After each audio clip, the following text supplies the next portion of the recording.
Sir నిద్రలేమి సమస్యలు ఈ మధ్య కాలంలో ఎక్కువైపోయాయి. చాలా చిన్న పిల్లల నుంచి నిద్ర పట్టట్లేదు నాకు అనేసి నైట్ అంతా మేలుకోవడం, పొద్దున అవును. అయ్యేసరికి యాక్టివ్‌గా ఉండలేకపోవడం, అవును. దాంతోటి చాలా హెల్త్ ఇష్యూస్ వస్తాయని తెలిసినా కూడా ఆ సమస్యను అధిగమించలేకపోతున్నారు. అవును. ఏంటి సార్ నిద్రలేమికి ప్రధాన కారణాలు?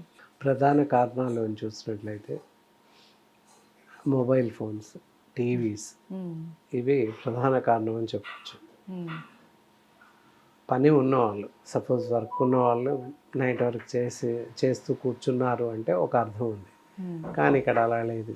ఏ వర్క్ లేకపోయినప్పటికీ, ఏ పని లేకపోయినప్పటికీ టీవీ చూస్తూ 11 గంటల వరకు కూర్చోవడం, హ్మ్. లేదా మొబైల్ చూస్తూ టీవీ ఆఫ్ చేసి మొబైల్‌లో యూట్యూబ్ ఛానల్స్ రకరకాల ఛానల్ చూస్తూ అర్ధరాత్రి వరకు కూర్చోవడం. పిల్లలైతే గేమ్స్ ఆడడం. హ్మ్. పిల్లలకు ఫోన్స్ ఇవ్వకూడదు కానీ ఇస్తున్నారు. హ్మ్. దానివల్ల చాలా ప్రమాదం. నిద్రలేమి సమస్యలే కాక అనేక సమస్యలు తలెత్తుతున్నాయి. హ్మ్. ఏంటంటే ఐసైట్ కంటి చూపు తగ్గిపోతుంది.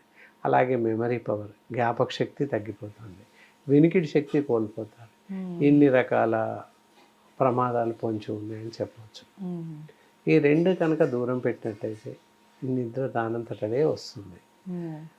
అర్ధరాత్రి, అపరాత్రి వరకు భోజనం చేయకపోవడం, 9, 10 గంటలకు భోజనం చేయడం, 11, 12 గంటలకి 12 తర్వాత పడుకోవడం, ఉదయం లేట్‌గా లేవడం, చిన్నపిల్లలైతే స్కూల్‌కి వెళ్ళాలి గనుక లేవడం, హ్మ్. పెద్దవాళ్ళైతే ఆఫీస్‌కి వెళ్ళాలి గనుక లేవడం. అలా కానట్లయితే 11, 12 గంటల వరకు పడుకొని ఉంటారు. హ్మ్. If in case any holidays 12:00 దాటితే కానీ వాళ్ళు లేవరు పిల్లలు. అవును. అవును. సో, అదంతా కూడా ప్రమాదం కూడా. హ్మ్. అంటే నిద్ర సమయం ఉంటుంది. భోజన సమయం ఎలాగుంటుంది, నిద్రా సమయం ఉంటుంది.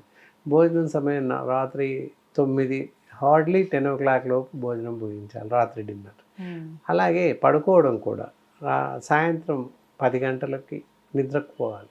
అలాగే ఉదయం 5-6 గంటల లోపు నిద్ర లేవాలి తప్పనిసరిగా. హ్మ్. అలా నిద్ర లేవనట్లయితే ఆహ్, ఒక రకమైన విషవాయువులు హ్మ్. కార్బన్ డయాక్సైడ్ శరీరంలో ఉత్పన్నమై రకరకాల జబ్బులు తలెత్తే అవకాశం ఉంది. ఓకే. కాబట్టి నిద్ర సమయానుకూలంగా నిద్రపోవాలి. అలాగే సమయానుకూలంగా భోజనం చేయాలి. హ్మ్. అది ప్రధాన సమస్య, ప్రధాన కారణాలు అని అవును. చెప్పొచ్చు. అవును. అండ్ సార్ ఏదైనా హెల్త్ ఇష్యూస్ ఉన్నా కూడా ఇలా ప్రాబ్లమ్స్ వస్తుంటాయి నిద్ర ఆ! పట్టకపోవడం వల్ల? యెస్. హెల్త్ ఇష్యూస్ చాలా తక్కువ. It is happened on old ages. Okay. 50, 60 plus 70 plus దగ్గర హ్మ్. ఉంటుంది. సహజంగానే వయసు రీత్యా ఎలాంటి డిసీజెస్ కానీ, ఎలాంటి అవలక్షణాలు కానీ ఉండవు. హ్మ్. ఒక ఏజ్ సర్టెన్ ఏజ్ 60 ప్లస్ 70 ప్లస్‌లో ఏంటంటే మధ్యరాత్రి మేలుకవుతుంది హ్మ్. వాస్తవానికి. 12, 1కి మేలుకవుతుంది. మళ్ళీ పడుకుంటే పట్టేస్తుంది నిద్ర. హ్మ్. కొంతమందికి 3 గంటలకు, 4 గంటలకు మేలుకవుతుంది. ఇక నిద్ర పట్టదు. సరిపోతుంది వాళ్ళకక్కడ. ఆ హ్మ్. నిద్ర సరిపోతుంది. మనం హ్మ్. అనుకుంటాం 4కి లేస్తాం, నిద్ర సరిపోదేమో అని అనుకుంటారు. పెద్దవాళ్ళకేంటంటే శారీరకంగా అలసిపోయి ఉంటారు. తర్వాత వాళ్ళకి లాస్ ఆఫ్ గొనాడోట్రోపిన్ అనే హార్మోన్ తగ్గిపోతూ ఉంటుంది. సో, ఇలా దానివల్ల ఏంటి నిద్ర తగ్గిపోతుంటుంది. హ్మ్. కాబట్టి జనాలేంటి అంటే ఓల్డ్ ఏజెస్‌లో కొంతవరకి సబబుగానే ఉంటుంది. అలా హ్మ్. కాక అసలే నిద్రపోని వాళ్ళు. ఎలా హ్మ్. అంటే హ్మ్. పడుకుంటే ఇక రాత్రంతా మేలుకతోనే ఉండడం. ఏ అర్ధరాత్రో 12కో, 1కో నిద్రపట్టి 4కు, 3కు, 5కు మేలుకైనా సమస్య ఉండదు. ఓల్డ్ హ్మ్. ఏజ్‌లో అది హ్మ్. సంభవమే. కానీ అలా కాక అసలే నిద్రించని వాళ్ళు ఉంటారు. తెల్లవార్లు అలాగే మేల్కొని ఉంటారు. అవునవును. అలాంటి వాళ్ళది సమస్య ఇక్కడ. హ్మ్. అదొకటి పరిగణలోకి తీసుకోవాలి. మిగతా వాళ్ళంతా కూడా హ్మ్. వాళ్ళంతట వాళ్ళు చేతులారా చేసుకుంది. అలాగే ఏజ్ ఫ్యాక్టర్ వయసు రీత్యా తగ్గే నిద్ర. నిద్ర తగ్గుద్ది వయసు హ్మ్. రీత్యా. అది సమస్య కాదు. హ్మ్. 2, 3 అవర్స్ తగ్గిపోతుంది నిద్ర. సరే నిద్రపోకపోతే ఎలాంటి సమస్యలొస్తాయో కూడా చెప్పారు. ఏంటి వినికిడి లోపం కావచ్చు, సైట్ రావడం, లేదునంటే జ్ఞాపక జ్ఞాపక శక్తి శక్తి యెస్. తగ్గిపోవడం అనేసి. అండ్ ఇంక ఇవి కాకుండా ఇంకా ఎలాంటి ప్రాబ్లమ్స్ వచ్చే అవకాశాలుంటాయి? ఈ నిద్రలేమి సమస్య వల్ల అజీర్తి వ్యాధి వస్తుంది. హ్మ్. అల్సర్స్, అసిడిటీస్ వస్తాయి. హ్మ్. నిద్రసే నిద్రలేమి సమస్య తలెత్తుతుంది కనుక సర్క్యులేషన్ ఆఫ్ బ్లడ్ సర్క్యులేషన్‌లో కొన్ని రకాల అవాంతరాలు ఎదురవుతాయి. హ్మ్. తర్వాత అసంబద్ధంగా బరువు పెరిగిపోవడం, హ్మ్. కొన్ని సందర్భాల్లో గుండె జబ్బులకు దారితీస్తుంది. హ్మ్. ఇవన్నీ కొన్ని రకాల పారామీటర్స్ ఉన్నాయి. హ్మ్. ఇది మనం తీసుకునే ఆహారం సరిగ్గా జీర్ణం అవ్వదు కనుక శరీరానికి వంట పట్టదు. కాబట్టి అల్సర్స్, యాసిడిటీస్ హ్మ్. ఇలాంటివి వచ్చే అవకాశాలు ఎక్కువగా హ్మ్. ఉన్నాయి. అంటే అవును. జీర్ణ సంబంధమైనటువంటి వ్యాధులు రావడానికి అవకాశాలు ఎక్కువగా ఉన్నాయి. అవునవును. అయితే సార్ ఏంటి సార్ దీనికి పరిష్కారం ఏంటి? ఇంట్లో మనం చేసుకునే చిట్కా ఏమైనా ఉందా నిద్రలేమి సమస్యకు? ఉంది. ఏంటంటే మామూలుగా పాలు, గోరువెచ్చటి పాలు తీసేసుకొని ఒక అర స్పూన్ వరకు పసుపు వేసి మరిగించాలి.